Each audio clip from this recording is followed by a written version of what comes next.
মনে করেন যে জিন্নাহ সাহেব ঢাকা ইউনিভার্সিটি এসে বলেছিল Urdu only Urdu shall be the state language of Pakistan. তখন বলেছিলেন ঢাকা ইউনিভার্সিটির ছাত্র সব নো নো নো বলেছিল। সেখানে যে স্মারক লিখে দেওয়া হয়েছিল সেটা কে দিয়েছিল? এই ইতিহাস কি পড়ানো হয়? ইতিহাস জানতে দেওয়া হয় না। এরপরে দেখেন আমাদের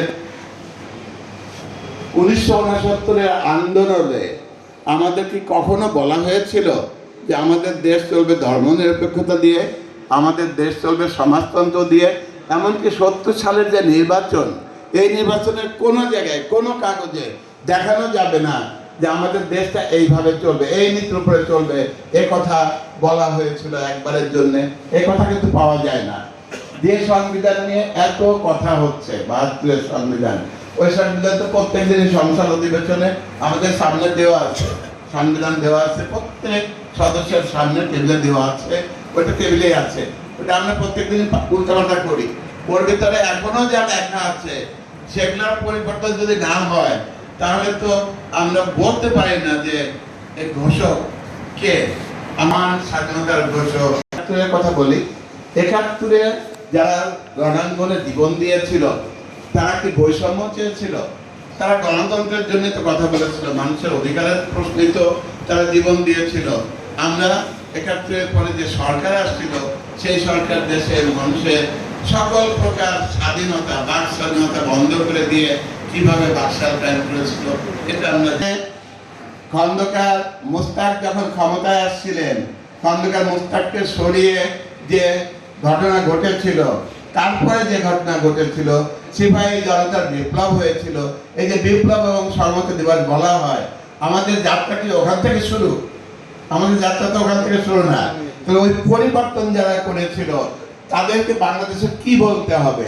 ইতিহাস তো কথা বলে, তাদের নিয়ে তো কোনো কথা আলোচনা শুনি না, তাদের নিয়ে আলোচনা করতে শুনি না। সুতরাং বেনিফিশিয়ারি একজন হয় যে ঘটনা ঘটিয়ে দেয়, তার কথা আর মনে রাখে না। এইবার 24-এ আসলাম।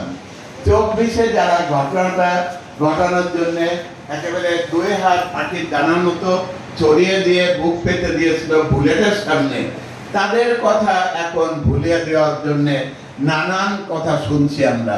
পার্লামেন্টে বারবার বলা হচ্ছে যে এইটা করা হোক, ওইটা করা হোক। আমাদের জুলাই সনদে তো আমরা সবাই সাইন করেছি, ওইটা আমরা বাস্তবায়ন করি। ওনারা বক্তৃতা দেওয়ার সময় বলেন যে অক্ষরে অক্ষরে পালন করব, কিন্তু আমরা দেখি না যে জুলাই যোদ্ধাদের নিয়ে কথা বলতে, জুলাই যোদ্ধাদের জন্য ভাতা বাড়াতে, শহীদদের কথা সেইভাবে স্মরণ করতে আমরা দেখি না। জাদুঘর খুলে দিতে আমরা দেখি না। অনেক বলতে বলতে বলতে কথা দিয়েছেন 5 তারিখে, সামনের মাসের 5 তারিখে এটা ওপেন করে দেওয়া হবে। জুলাই ফাউন্ডেশন হয়েছে, সে ফাউন্ডেশন কর্মচারীদের বেতন নাই। বেতন না দেওয়ার অর্থটা কি? ওই ফাউন্ডেশন দরকার নাই, তাই তো? তাহলে রাষ্ট্রের টাকা এত কম পড়ে গেল, যাদের মধ্য দিয়ে আমরা, হ্যাঁ, সকল রাজনৈতিক দলের মধ্য দিয়েই আন্দোলন হয়েছে, কিন্তু শেষ মুহূর্তে অগ্নিস্ফুলিঙ্গ ভলকানিক এরাপশনের মতো যে অগ্নুৎপাত হয়েছিল, অথবা মনে করেন আগুন জ্বলে উঠেছিল, সেটা ছাত্রদের বুক পেতে দেওয়ার কারণেই হয়েছিল। যারা সকল বিশ্ববিদ্যালয়, যখন পাবলিক বিশ্ববিদ্যালয়ে আন্দোলন